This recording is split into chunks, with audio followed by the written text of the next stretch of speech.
Después tenemos las adrenales o glándula suprarrenal. Número 6. Debajo de las adrenales, comprendido. Después, ¿qué más tenemos en el abdomen? Pan. Después, toda la parte gastrointestinal, ¿verdad? Aparato gastrointestinal. Después, bajamos ya en la pelvis. ¿Qué tenemos en la pelvis? Aparato reproductor masculino y aparato reproductor femenino. Empezamos. Tenemos el eje hipotálamo hipofisiario. Tenemos el hipotálamo y tenemos la hipófisis. Y la hipófisis, hipotálamo, hipófisis. La hipófisis sabemos que se divide en dos regiones. ¿Cuáles eran? Adena hipófisis y neurohipófisis. La neurohipófisis producía dos hormonas. ¿Cuáles eran?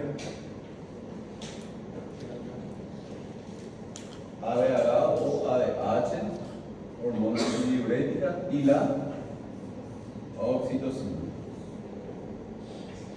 ¿Cuál era la función de la hormona antidiurética o ADH? Su nombre es antidiuresis, o sea que aumenta la volemia. ¿Se entiende? ¿Y cuál era la función de la oxitocina? La hormona de la felicidad, también conocida, trabaja durante el parto, se secreta durante el parto, la lactancia, el orgasmo y eso. ¿Ya? Después tenemos la adenohipófisis, que tenía 6 tipos de hormonas que producía. ¿Cuáles eran?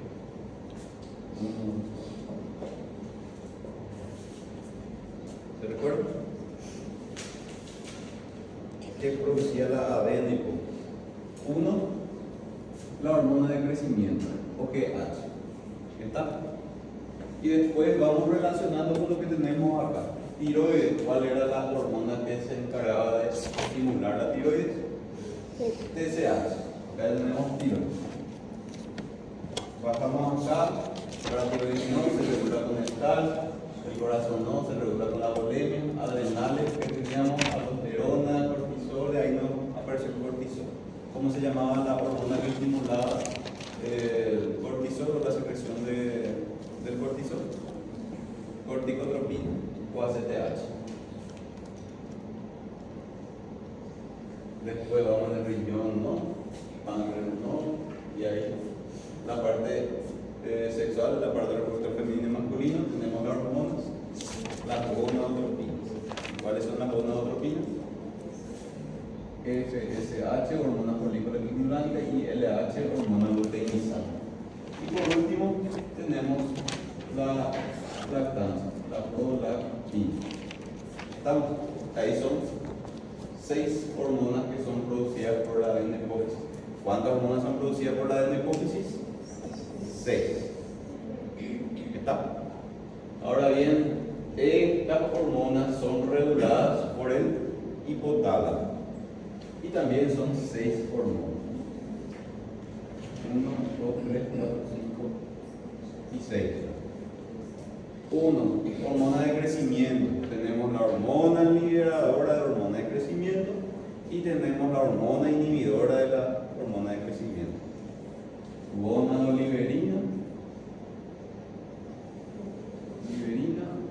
y la inhibidora somatostatina. El mismo que del páncreas, porque la composición química es la misma. Después nos vamos con TSH, la hormona que le regula otra vez la hipófisis para la secreción del TSH, es la tiroiberina. Tiroiberina. Bajamos a CTH, corticoliberina. Bajamos a las gonadotropinas, tenemos la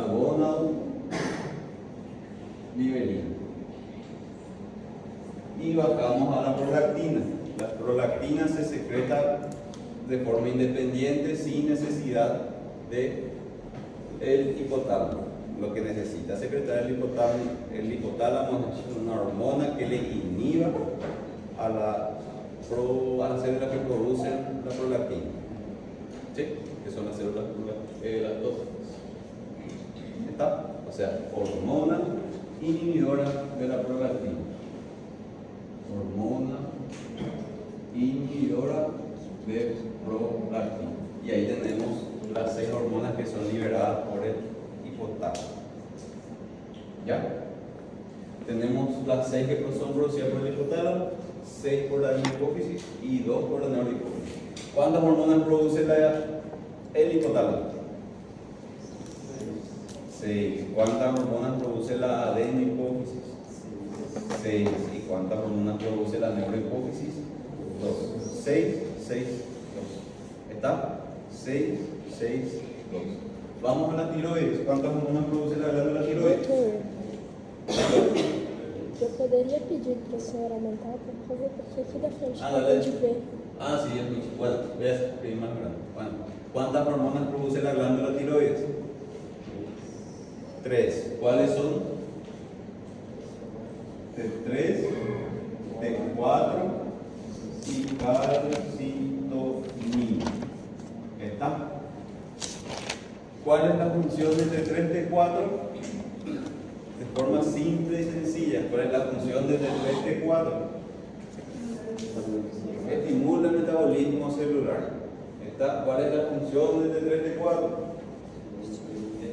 Estimula el metabolismo celular. ¿Cuál es la función de T3, T4?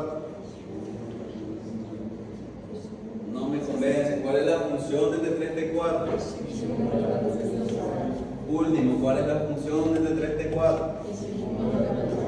¿Está? Perfecto. ¿Y cuál es la función de la calcitonina? Regulación de calcio. Ahora bien, sabemos ya que T3, T4 estimula el metabolismo celular. ¿Quién estimula la producción de T3, T4? ¿Cómo? Hay una hormona que a su vez estimula la producción de T3, T4. Y esa hormona está secretada por la adenohipófisis. TSH o TSH. Este que está acá estimula la producción de T3, T4. TSH o TSH no es producida por la glándula tiroides. TSH o TSH es producida por la adenohipófisis. ¿Está? Ahora bien, ¿cuál es la función de la calcitonina? Pues sabemos ya que es regulación de calcio. Ahora bien, ¿aumenta o disminuye el calcio sérico? Aumenta o disminuye el calcio sérico. La calcitonina. Nosotros tenemos una relación de la calcitonina con la PTH que es producida por la glándula paratiroides. Uno va a aumentar y el otro va a disminuir. ¿Cuál cumple la función de cuál? Si hablamos de la calcitonina disminuye el calcio sérico. Y si disminuye el calcio sérico, le estimula a una célula para que la célula use ese calcio y meta dentro de los huesos. ¿Cómo se llamaba esa célula? ¿Osteoblastos o osteoclastos?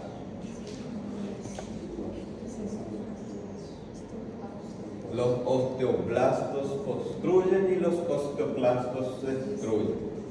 ¿Está? Los osteoblastos construyen y los osteoblastos destruyen. Y si los osteoblastos construyen, necesitan calcio. ¿De dónde saca el calcio? Sacan de la sangre. Y si saca calcio de la sangre, va a disminuir el calcio sérico. Por ende, la calcitonina disminuye el calcio sérico y estimula la actividad de los osteoblastos. ¿Ya? PTH ahora. ¿Cuál es la función del PTH?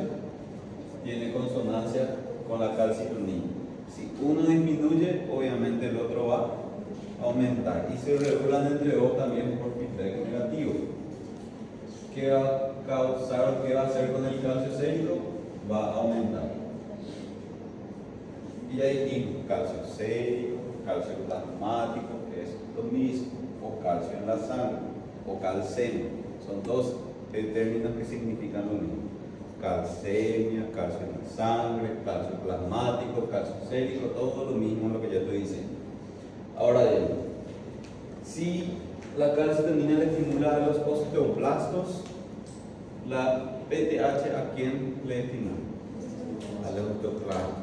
Y repito, los osteoblastos construyen y los osteoclastos destruyen.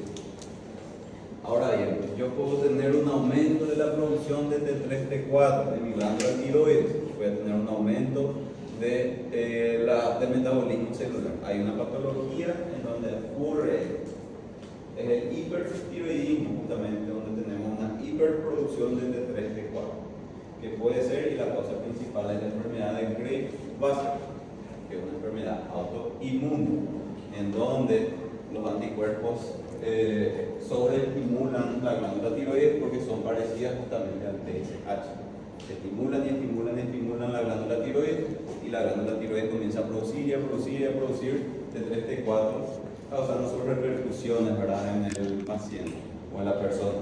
Y al tener un aumento del metabolismo celular, sabemos que T3, T4 también activa el sistema nervioso simpático. Vamos a tener un aumento de la actividad simpática, pérdida de peso, sudoración, taquicardias. ¿Oye? Está. Hipertiroidismo cuando tenemos un exceso de producción de T3, T4. Y el hipotiroidismo cuando tenemos una disminución de la producción de T3, T4. Cuando nosotros tenemos dos causas principales del hipotiroidismo. Uno, autoinmune también, tenemos la enfermedad de Hashimoto, ¿está?, en donde no se produce T3, T4. Y la segunda causa en nuestra región, que es endémico también, es por el déficit de yodo. Sabemos que, o se recuerdan, que T3, T4 necesitaba para su producción del yodo y de la tirosina. ¿Qué pasa si no hay yodo? No se produce T3, T4. ¿Ya? Ahora, recordándonos por feedback negativo. ¿Qué pasa con mi TSH o mi TSH cuando mi T3, T4 está disminuido? ¿Va a aumentar o va a disminuir mi TSH? TSH, ¿qué va a pasar si mi T3, T4 está disminuido? ¿Mi TSH va a aumentar o va a disminuir? Va a aumentar. Perfecto. Ahora bien, ¿qué va a pasar con mi TSH si mi glándula tiroides no produce T3, T4? ¿Va a aumentar o va a disminuir? Va a aumentar. Ahora bien, ¿qué pasa en el bocio endémico o cuando hay un déficit de yodo en la alimentación? Yo no puedo producir T3, T4 porque no tengo yodo, pero mi TSH no sabe eso. Mi ADN hipófisis no sabe que me falta yodo o no entiende que me falta yodo, pero sí sigue aumentando el TSH. Aumenta la producción de TSH para estimular mi glándula tiroides, pero mi glándula tiroides es incapaz de producir T3, T4 porque no tiene yodo. Pero mi ADN hipófisis no se da cuenta de eso. El exceso de secreción de TSH va a producir un aumento del tamaño de la glándula tiroides, obviamente, porque la glándula tiroides está siendo sobreestimulada, a pesar de no tener la capacidad de producir T3, T4. Por ende, ¿qué va a pasar con mi glándula tiroides? Va a comenzar a crecer. ¿Por qué? Por la sobreestimulación de TSH. ¿Está? En ese caso, como nos encontramos así frente a un hipotiroidismo. El hipertiroidismo es la enfermedad de Graves-Wasser. Y el hipotiroidismo puede ser el bocio endémico por déficit de yodo, y también puede ser la enfermedad de Hashimoto, que también es autoinmune, al igual que el Graves-Wasser. ¿Está? Ahora bien, si nosotros tenemos problemas con nuestra glándula tiroides o con nuestro paratiroides, ¿qué vamos a tener? ¿Con quién vamos a tener problemas? Con el calcio. ¿Qué pasa? Y suele ocurrir si mi paratiroides tiene una neoplasia, o tiene una transformación maligna o una hiperproducción de PTH, va a aumentar mi calcio sérico, pero lo que más me importa es de dónde va a salir el calcio sérico, y el calcio sérico va a salir de los huesos. Por ende, si yo tengo un exceso de producción de PTH, yo voy a comenzar a tener una osteopenia. Y cuando mi osteopenia empeora, voy a entrar en una osteoporosis. Repito, de repente, por A o de motivo, las células de mis paratiroides dejan de producir células normales para producir PTH normal. Comienzan a aumentar de tamaño y bueno, comienza a producir PTH. Por ende, va a estimular mi osteoclasta. Por ende, va a liberar calcio en la sangre. ¿Qué va a pasar con el hueso? El hueso va a comenzar a disminuir la resistencia, ¿verdad? Porque va a comenzar a faltar calcio. Y ahí entramos dentro de una osteopenia. ¿Está? La dureza de los huesos van a comenzar a disminuir y va a llegar a un punto en donde la osteopenia va a aumentar tanto la severidad que pasa de ser osteopenia a osteoporosis. Antes de llegar a la osteoporosis tenemos la osteopenia. ¿Se recuerdan? O les cuento, ahora no pasa directo de un hueso normal a una osteoporosis. Tiene que pasar por un proceso de osteopenia primero. La osteoporosis es un grado severo ya de la osteopenia. Ahora bien, pasamos al corazón. ¿Qué hormona producía el corazón? Específicamente las aurículas. ¿Se recuerdan? Péptidos natriuréticos. ¿Cuál es la función de los péptidos natriuréticos? Su propio nombre ya le dice. Natrio pesa. O expulsa el sodio y por ende el sodio arrastra agua consigo también y disminuye la volemia. Y si disminuye la volemia, va a bajar la presión arterial. Porque ¿qué era la presión? Era la fuerza que la sangre ejercía por sobre la pared de los vasos. ¿Se recuerdan? Ahora bien, cuando se libera los péptidos natriuréticos, cuando hay un exceso de volemia que llega a las aurículas. Si nosotros, o como le explico a mis pacientes con insuficiencia cardíaca, yo comparo el corazón con un motor de una piscina. Y bueno, la sangre es toda el agua que está dentro de la piscina. Hay veces en donde el motor de la piscina comienza a cansarse y se vuelve insuficiente para poder circular todo el líquido que tenemos en la piscina. Por ende, tenemos dos soluciones para arreglar la piscina.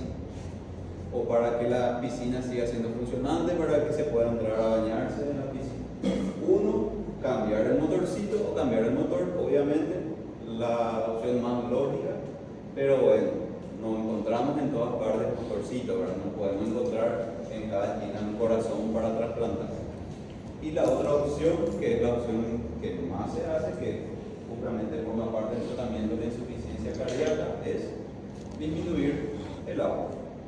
Porque si disminuimos el agua de la piscina, le hace trabajar con menos intensidad al motor. Por ende, el motor trabaja mejor y puede hacer circular mejor el líquido que tiene o el agua de la piscina.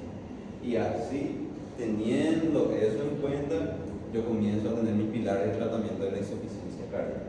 Hacerle trabajar con menos líquido al corazón, disminuir la volemia con diuréticos, reducir más la frecuencia cardíaca y así sucesivamente.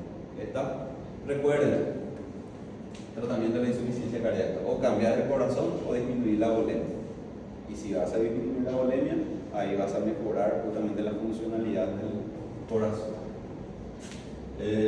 Bueno, y los péptidos natriuréticos, cuando aumenta el retorno venoso, justamente aumenta la presión dentro de las aurículas, y cuando aumenta la difusión auricular, las aurículas comienzan a producir los péptidos natriuréticos para que al péptido natriurético, al llegar en el riñón, estimule la natriuresis y así disminuye la volemia. El ejemplo de la piscina, para que disminuya la presión también y el trabajo cardíaco. ¿Estamos? Bueno, después tenemos las adrenales. ¿Cuáles o qué hormonas producen las adrenales? Adrenalina y noradrenalina. Para clasificar o para entender mejor nuestras adrenales, tenemos que dividir nuestra glándula suprarrenal en lo que produce la corteza y lo que produce la médula. ¿Está? ¿Qué produce la médula? Lo que ustedes ya dijo la doctora. Adrenalina y noradrenalina. adrenalina. ¿Está?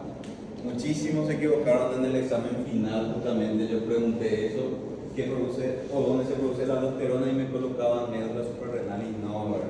En la médula suprarrenal se producen las catecolaminas y las catecolaminas son adrenalina y noradrenalina. Pregunta de examen, es lo que yo pregunté, ¿verdad?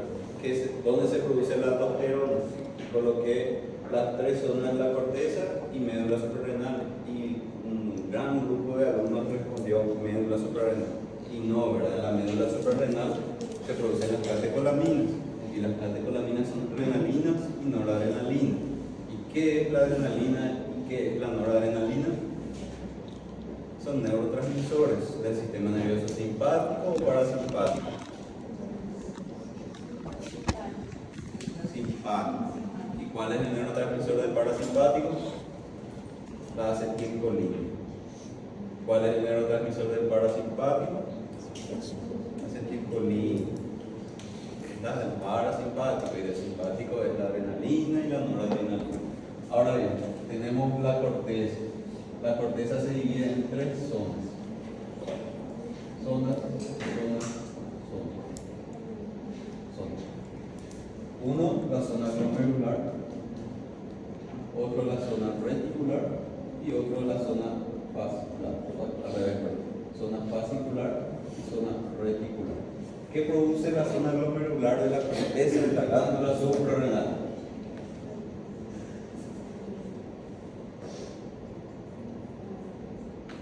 Bueno, la corteza o la zona glomerular produce aldosterona. La zona fascicular produce cortisol y la zona reticular produce andrógeno. ¿Cuál es la función de la aldosterona? Equilibrio hidroelectrolítico. ¿Cuál es la función de la aldosterona? Equilibrio hidroelectrolítico o regulación hidroelectrolítica. Pregunto, ¿cuál es la función de la aldosterona? Equilibrio hidroelectrolítico. ¿Cuál es la función del cortisol? La función del cortisol es múltiple: regulación de la glucosa, regulación de la inmunidad, regulación de la inflamación, regulación del sueño, y así. ¿Está? Después tenemos los andrógenos. ¿Cuál es la función de los andrógenos? Estimulan los caracteres sexuales masculinos, y en los hombres estimulan la espermogénesis. ¿Está? Y bueno, y eso. Cuando tenemos un exceso de producción de las hormonas creadas por la corteza, tenemos el síndrome de Cushing. La aldosterona, si aumenta demasiado, podemos tener alteraciones hidroelectrolíticas, ¿verdad? Pero si disminuye demasiado, es suplantado por la actividad de la angiotensina. Eso vamos a hablar en renal. Pero suspendemos la clase y no todo, ¿verdad? Porque ya está complicado acá dar clases si todo el mundo está hablando.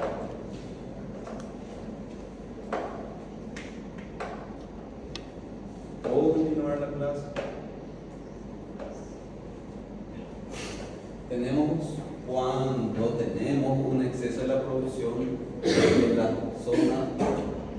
zonas de la corteza, y justamente cuando tenemos un exceso de cortisol, entramos dentro del contexto del síndrome de Cushing.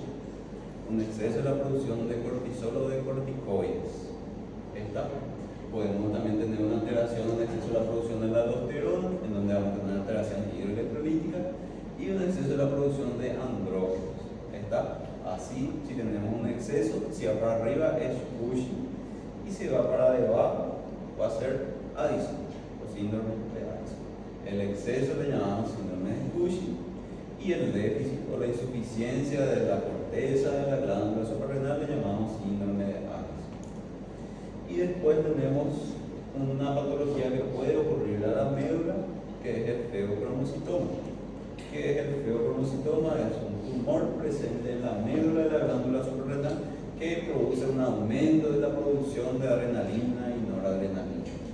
¿Cuáles son las causas de ella? Bueno, de las neoplasias es a nivel genético o a nivel del genoma, no se puede llegar a saber bien, ¿verdad? Pero una de las principales causas de la alteración por la insuficiencia que puede llegar a tener la glándula suprarrenal y también del eje hipotálamo hipoficiario es la infección por tuberculosis, o por lo menos en nuestra zona, ¿verdad?, de América Central para abajo, donde hay mucha tuberculosis. Y ello puede llegar a afectar justamente el eje hipotálamo hipoficiario, también puede llegar a afectar a la glándula suprarrenal y producir insuficiencia justamente de estas glándulas. ¿Está?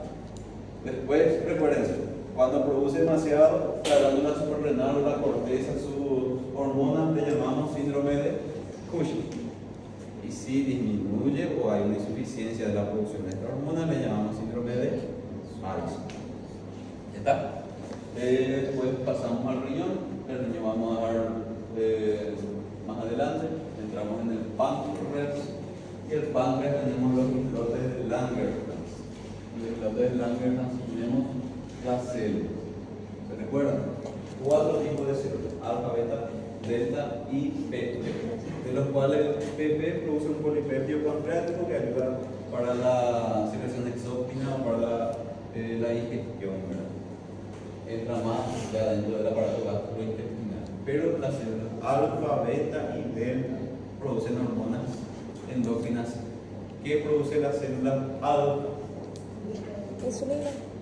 Insulina, glucagón, somatostatina. Glucagón. ¿Qué produce las células beta? Insulina. ¿Qué produce las células deltas? Somatostatina. Igual que la somatostatina del hipotálamo, o inhibidor de la hormona de crecimiento. Bueno, de la misma forma que la somatostatina le regula a la secreción de glucagón e insulina como el hermano mayor, la somatostatina también regula o puede llegar a disminuir la producción de hormona de crecimiento, porque son análogos y son parecidos, son la misma sustancia. Bueno, ¿cuál es la función de la insulina, glucagón y somatostatina? Las 3 hormonas tienen una función principal. ¿Cuál es la función principal de las 3 hormonas? Regulación de la glicemia.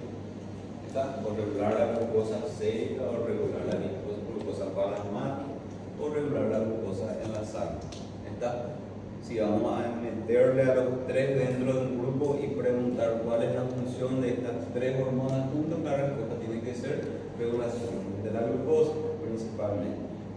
Y después de eso podemos explicar por separado cuál es la función del glucagón. Si sabemos que regula la glucosa principalmente, ¿qué va a hacer el glucagón? ¿Va a aumentar o disminuir la glicemia?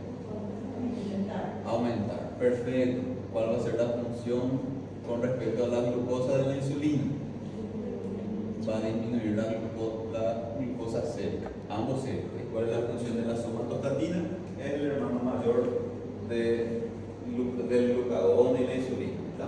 Le controla los dos para que ambos no se peleen. Y bueno, si tenemos una patología acá, ¿qué patología le vamos a o en qué patología podemos entrar? Si vamos a hablar del control de la glucosa, de la diabetes, ¿verdad? ¿Cuántos tipos de diabetes hay? Hay millones, pero 3 son los más frecuentes: diabetes tipo 1, tipo 2 y la diabetes gestacional. En la diabetes tipo 1, que ocurre en pacientes jóvenes, generalmente nosotros tenemos un déficit total en la producción de insulina. No existe insulina en la diabetes tipo 1, por eso se presenta más en pacientes jóvenes, porque muy rápido el paciente llega a tener un debut. ¿Por qué? Porque no hay insulina y no va a haber un buen control de la glicemia. Después tenemos la diabetes tipo 2, en donde podemos tener secreción de insulina, pero va a estar disminuida. Y aparte de eso también puede haber una resistencia de la insulina con su receptor. O sea, la insulina sí está funcionando, pero los receptores de la insulina resisten a la funcionalidad de esta hormona. Esta es la génesis justamente de la diabetes mellitus tipo 2. Y después tenemos la diabetes gestacional, ¿verdad?, en donde ocurre en pacientes gestantes mayor a 20 semanas de gestación. Bueno, por orden de frecuencia hay más diabetes tipo 2, después tenemos diabetes tipo 1 y después la diabetes gestacional. Y después tenemos los otros tipos. Sabemos que el cortisol aumenta la glicemia, entonces podemos tener una diabetes suprarrenal. Podemos también saber que la hormona de crecimiento aumenta la glicemia. Podemos tener entonces una diabetes causada por un exceso de la producción de hormona de crecimiento. Podemos también tener un aumento de la producción de liberación de glicemia de causa autoinmune. Tenemos diabetes tipo A, tenemos pacientes que tienen diabetes tipo MODI 1, MODI 2, bueno, hay infinitas formas de cómo se puede presentar la diabetes, pero lo que tienen que saber es que tres son los más frecuentes: tipo 2, tipo 1 y la diabetes gestacional. Y bueno, después el aparato gastrointestinal es otro capítulo aparte y entramos en un aparato reproductor más masculino. ¿Cuáles son las hormonas del aparato reproductor masculino? Testosterona, ¿verdad? La testosterona es producida por testosterona, por los testículos, perfecto. En el varón principalmente por los testículos, pero también por la glándula suprarrenal. La testosterona es un andrógeno. En las mujeres no tienen testículos obviamente y se produce solamente en la glándula suprarrenal. ¿Ya? En los varones, sí, en las mujeres y en los varones, porque nosotros también tenemos glándula suprarrenal, se produce la testosterona en la zona reticular. Pero en los varones se producen en los testículos, lo que acabaron de decir. ¿Qué célula produce la testosterona en los testículos? Células de Ley. ¿Quién le estimula justamente a las células de Ley? Lo que dijimos de mañana. ¿Cómo? ¿Quién estimula la producción de testosterona? Y yo me tengo que dirigir, o mi cabeza se tiene que ir allá arriba. ¿Está? Se tiene que ir a las gonadotrofinas, FSH y LH. ¿Estamos? Ahora bien, los caracteres sexuales masculinos están cargados por la secreción de testosterona. Y otra cosa que tenemos que saber es la producción del semen o de los espermatozoides. Y ahí entramos. ¿Dónde se produce el semen? O de dónde comienza la producción del espermatozoide en los túbulos seminíferos. ¿Está? Que están en los testículos justamente. De los túbulos seminíferos, los espermatozoides en maduración pasan al epidídimo. Del epidídimo pasaba al conducto deferente. Conducto deferente. Después del conducto deferente, ¿dónde pasaba?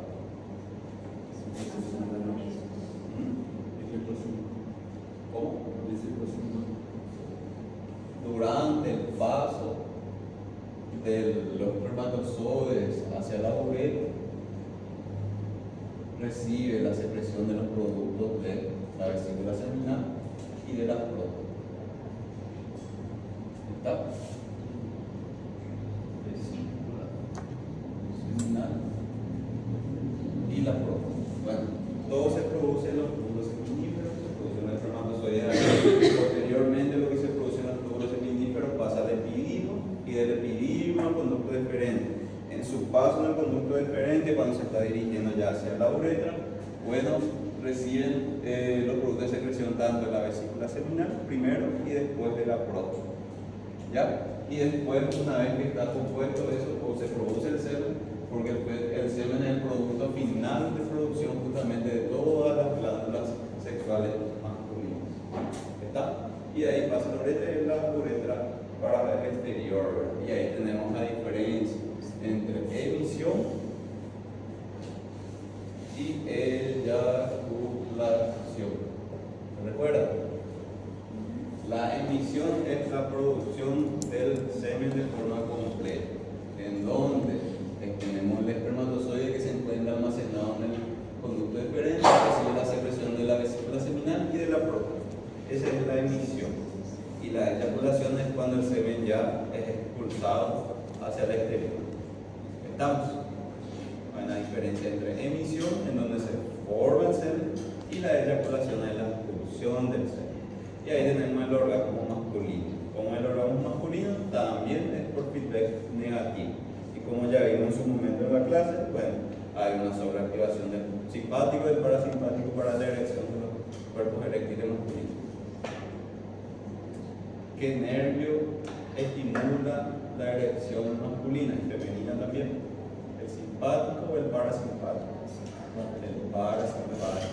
Y por todo ocurre por retroalimentación negativa. Hay un exceso de la estimulación del parasimpático, llega a haber una sobreestimulación del parasimpático, por ende comienza a haber, al haber un exceso del parasimpático, causa un efecto rebote del simpático. Y justamente la erección está causada por el parasimpático y llega a un punto donde comienza a haber por retroalimentación negativa un efecto rebote del simpático, y el simpático justamente provoca la emisión y la eyaculación, o sea, el orgasmo masculino. Actúa en el parasimpático y el simpático en el acto sexual masculino. De la misma forma también en el acto sexual femenino. ¿Está? Para la erección, tanto de los cuerpos eréctiles masculinos como femeninos, actúa el parasimpático, y para el orgasmo, el simpático. ¿Está? Todo es por feedback negativo. ¿Estamos? Después tenemos el aparato reproductor femenino. ¿Cuáles son las hormonas que encontramos en el aparato reproductor femenino? Estrógeno y progesterona. ¿Quién estimula la producción de estrógeno y progesterona?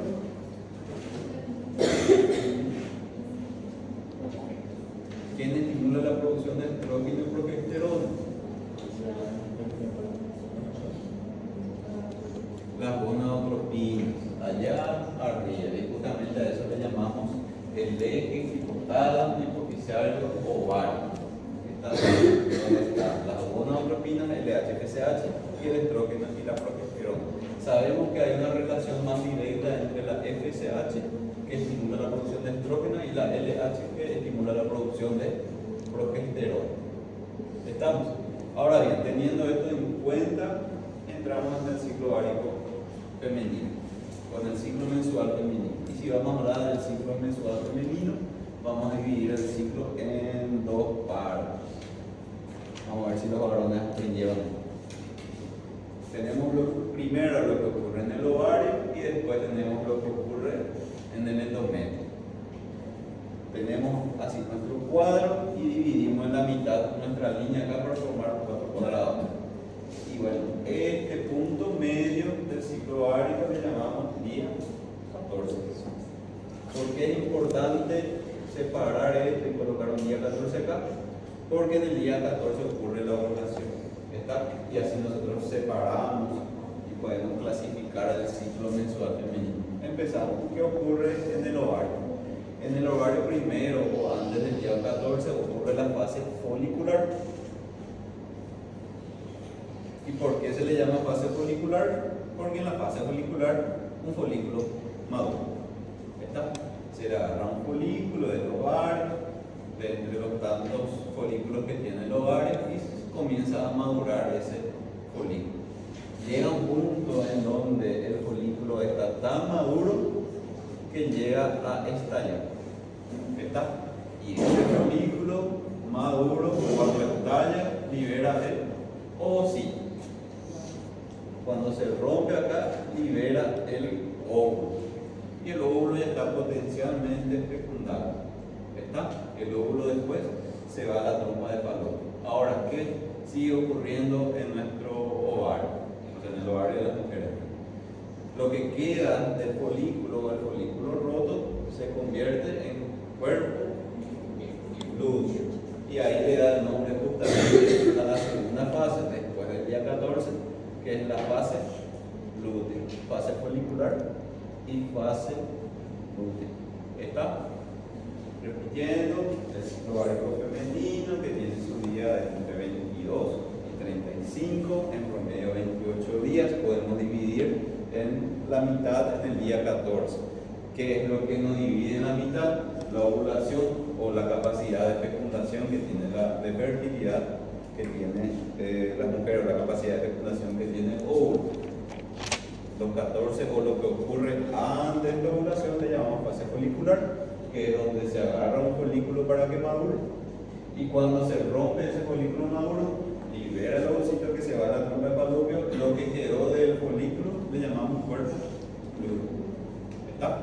Y bueno, ese cuerpo lúteo comienza a sufrir atresia y comienza a disminuir su tamaño, y llega a llamarse al final corpus albicans. ¿Está? Bueno, ¿qué es lo importante entre el cuerpo lúteo y el corpus albicans? Es la producción de estrógeno y progesterona. Cuando el folículo comienza a madurar, comienza a producir estrógeno y progesterona. ¿Ya? Cuando el folículo comienza a madurar, comienza a producir estrógeno y progesterona. Cuando el folículo estalla, le libera el ovocito, el cuerpo lúteo sigue produciendo igual estrógeno y progesterona. No le importó que haya salido o no el ovocito, él sigue produciendo estrógeno y progesterona. Pero cuando se comienza a atrofiar justamente el cuerpo lúteo, se llega a convertir en el cuerpo albicans, y el cuerpo albicans ya está tan atrofiado que ya no va más a producir estrógeno y progesterona. Está independiente a el estímulo de LH y de FSH. ¿Se entendió? Ahora bien, ¿qué es lo que produce la maduración de los folículos? Justamente el estrógeno y la progesterona también, pero es más el LH y FSH. Y sabemos que cerca del día 14 hay un pico de LH. ¿Está? Justamente ese pico de LH, días antes del día 14, produce la maduración final y la ruptura del folículo. ¿Sí? Ahora bien, esto ocurre en el ovario. Ahora, ¿qué ocurre en el endometrio? Y en el endometrio todo depende del estrógeno y la progesterona también. Sabemos que primero el endometrio comienza a proliferar, comienza a aumentar el tamaño del endometrio por estímulo del estrógeno. Por eso le llamamos fase estrogénica o fase proliferativa. ¿Ya? ¿Por qué? Porque el endometrio comienza a proliferar, aumenta de grosor. Pasando el día 14, le llamamos fase secretora. ¿Por qué fase secretora? Porque aparte de aumentar el grosor del endometrio, comienza a producirse glándulas secretoras. ¿Para qué se produce glándulas secretoras en el endometrio? Para recibir un probable producto de la fecundación. ¿Ya? Si ocurre la fecundación, bueno, el endometrio está preparado para recibir, porque aumentó su grosor y comienza también a producir más sustancias que le pueden llegar a favorecer para el crecimiento del producto de la fecundación. Esta fase proliferativa y fase secretora. Se sabe que hay una buena o mayor relación del estrógeno con la fase proliferativa y de la progesterona con la fase secretora. Por eso se le dice a la fase proliferativa también fase estrogénica y a la fase secretora fase progestación. Ahora bien, todo eso está estimulado por el estrógeno y la progesterona. ¿Qué pasa cuando mi cuerpo lúteo se convierte en corpus albicans y deja de producir estrógeno y progesterona? El endometrio deja de recibir justamente estímulos externos, por ende comienza a atrofiarse las glándulas, comienza a atrofiarse justamente la pared que comenzó a proliferar y aumentar el grosor y se descama. Y ahí empieza la fase menstrual. Y nosotros entramos en la fase menstrual, o sea, las mujeres entran en la fase menstrual justamente en el primer día del ciclo menstrual femenino. Está ahí, entramos en la fase menstrual. Comienza, si vamos a hablar de forma rápida, comienza con la fase menstrual, después proliferativa o secretora. ¿Ya? Porque el primer día de la menstruación coincide con el primer día del ciclo menstrual femenino. El primer día de la menstruación coincide con el primer día del ciclo menstrual femenino. Y de ahí se tiene que comenzar a contar día 1, día 2, día 3, día 4 y así sucesivamente.